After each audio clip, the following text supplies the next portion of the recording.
Hi,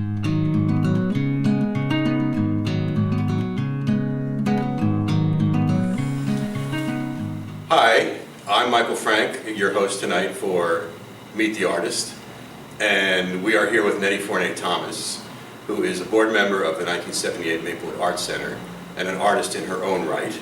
And we're going to talk about art and what Nettie's been up to the last year, and to kind of get into other things that are happening in 1978. Behind me is the Promises exhibition installation, and Nettie was instrumental in getting that to us.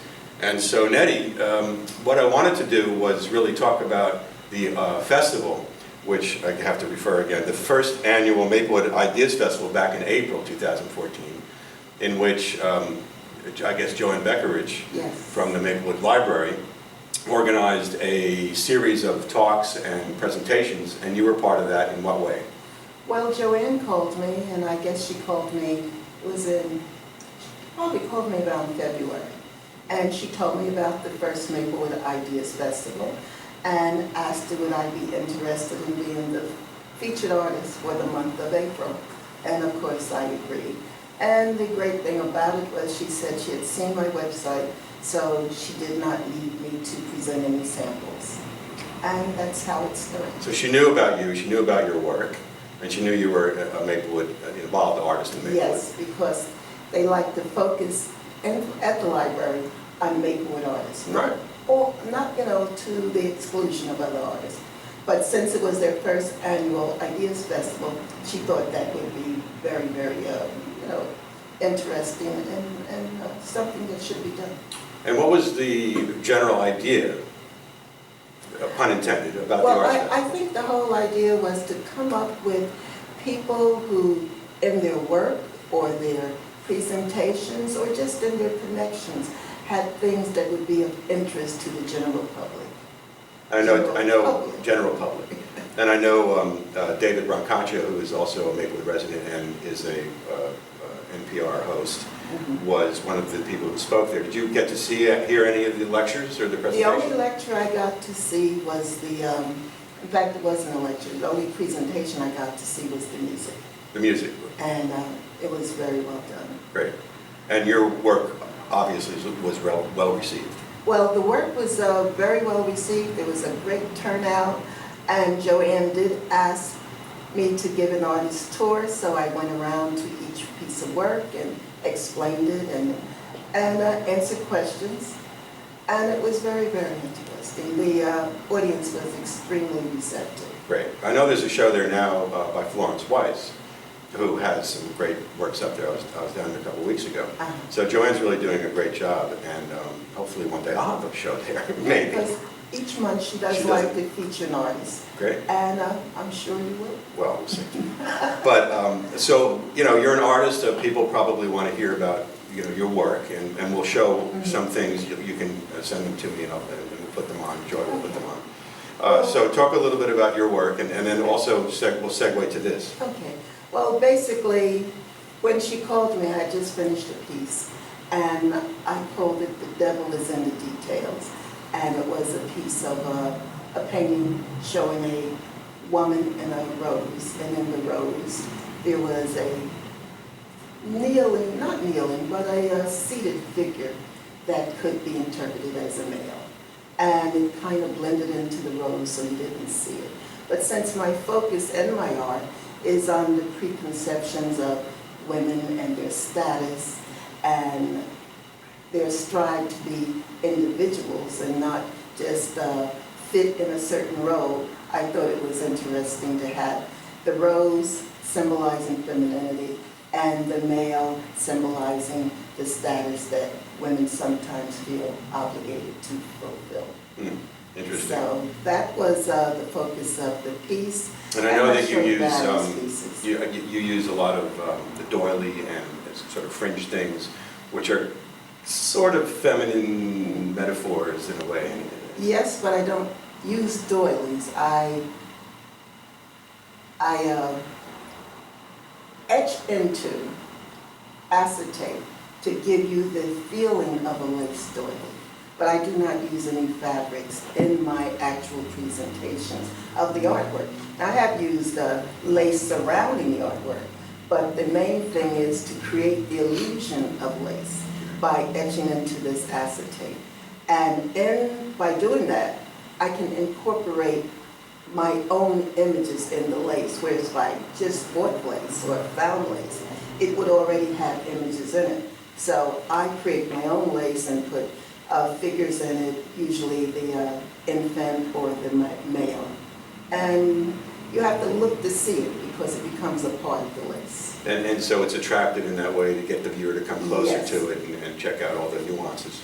And it's similar, actually, in concept to Promises, Promises, because you think of the tutus and the bridal undergarments as being feminine and lacy and pretty, and then you see what Anne has done in distressing them. Well, the same way, you look at the lace and say, oh, no, this is the embodiment of feminine allure, and then you look in and you see sometimes the female might be trying to get out of the entanglement of the lace. And sometimes, just sort of trapped. So it does have a double-edged meaning. Well, a little bit about what Anne's doing. Anne Dobeck Dushenko. Anne Dobeck Dushenko. A little bit about what she's doing, which is sort of focused on trafficking, human trafficking, and in this case, sex trafficking of young women. And these are donated outfits and undergarments from around, I think, the community that she's gathered. She actually went to the high school and got the students to participate by bringing in the crinolines and actually helping to distress them and paint them to get the message across, because it's very vivid. Right. And it's something you don't forget. And how did you go about getting Anne to bring this exhibition here? Anne and I have known each other for over 25 years. We've been in the Dodge Foundation group. We both received fellowships about the same time in the 1990s. And I first had her do this installation at Pen and Brush in New York. It was a small installation in the garden. And after the Passion series during the summer, and we had summer usually without the tables for the classes, I thought it would be a good venue for the summer for 1978. So the Visual Passion on Love, yes, which I was involved with, right. With Gerard, had something to do with inspiring you to get this installation to come here. Well, I think it really looks great. And we had a successful opening last weekend for this show, and Anne is quite the speaker and has been around the world actually with her installations. She was in Berlin. That was another series of parallel migrations with the butterflies, but I expect this one will travel also. Probably, yeah. So about your involvement with 1978, you are on the advisory board, executive board. Right. And you have brought other exhibitions here which have been very successful, the Black History Month shows. Yes. You want to talk a little about that? Yes, we had, our most recent one was Gladys Flower, who is 90 years old and an established artist working out of Newark. We had her for 2 months, Black History Month and Women's History Month. And before that, we had Shakaya Booker, we had Emma Amos, and we're working on some other artists. And I just recently returned from Cuba and had a chance to talk to 2 of the other artists that I am hoping will come to 1970. Oh, really? And we don't want to give any secrets away?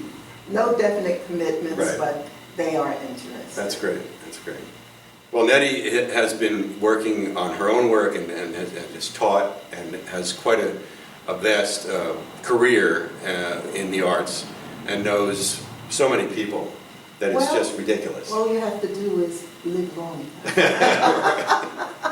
And as the New Jersey model says, you have to be in it to win it. So for any artist, you keep doing what you're doing, and eventually you will meet a lot of artists, and they will help you and you'll help them. and that's the way it should be. I And mean, that's it the- builds, as Nancy Hines-Glaser used to say, it builds community. Yes, it really does. Art builds community, and that's what we're all about here. That's it. That's what we want to do. So, and the studio tour. You've done Yes, the I've been on studio the studios tour, and also the 4th of July event Right, yeah. that we do every year. Yeah, with John And that was a Kaufman. lot of fun this year with the flag. Yeah, it was. It was great. And by participating in the arts in the community, it does bring the community together. I have people who come out to the studio tour who say, well, I have seen you in this and that, and I saw you at the 4th of July, and it brings an awareness of what's going on in the arts in the community. It really does, and we are kind of off the beaten track here from the village, but when we have openings, people come out. They certainly do. And they really enjoy it, and seeing art hanging in this space, I think, is a real treat for everyone. And it's something that people bring their children to, and of course the 4th of July event is great for the kids because they come out and they paint, and we try to get them to be creative.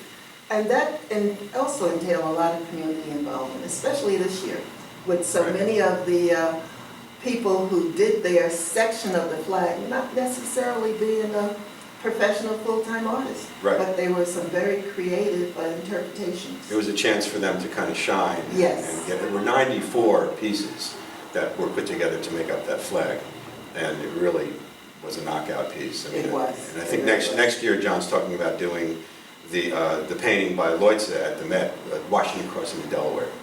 Oh, that should sounds be, ambitious. yes, totally ambitious. So we have a few minutes left, and we can talk a little bit more about your actual working process and your involvement with pen and brush.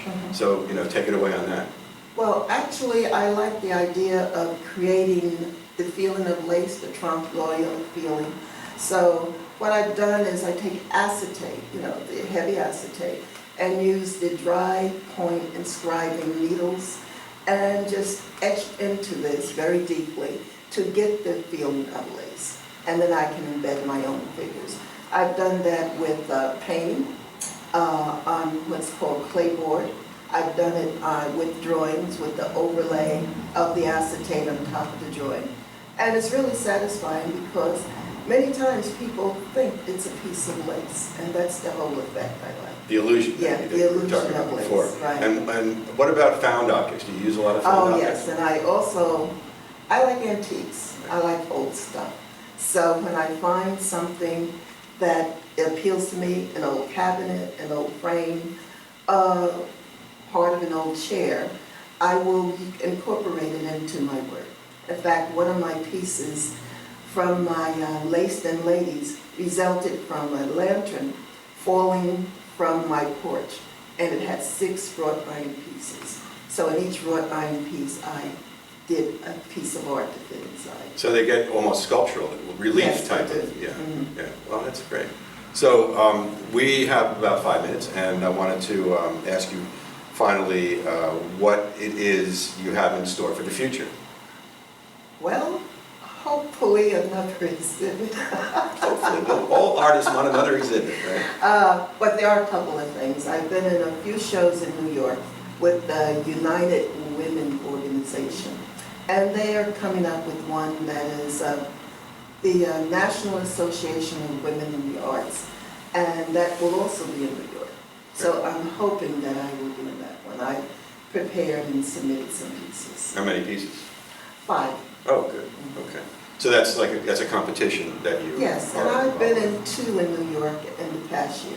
with. And Okay. it's the same organization. My themes fit what they're looking for. Right. But as you know, as an artist, you get a theme, you look for a piece of work, and you make it fit. So let's talk a little bit about the theme idea, because in the Contemporary Artists Forum, Yeah. which is my critique group, Right.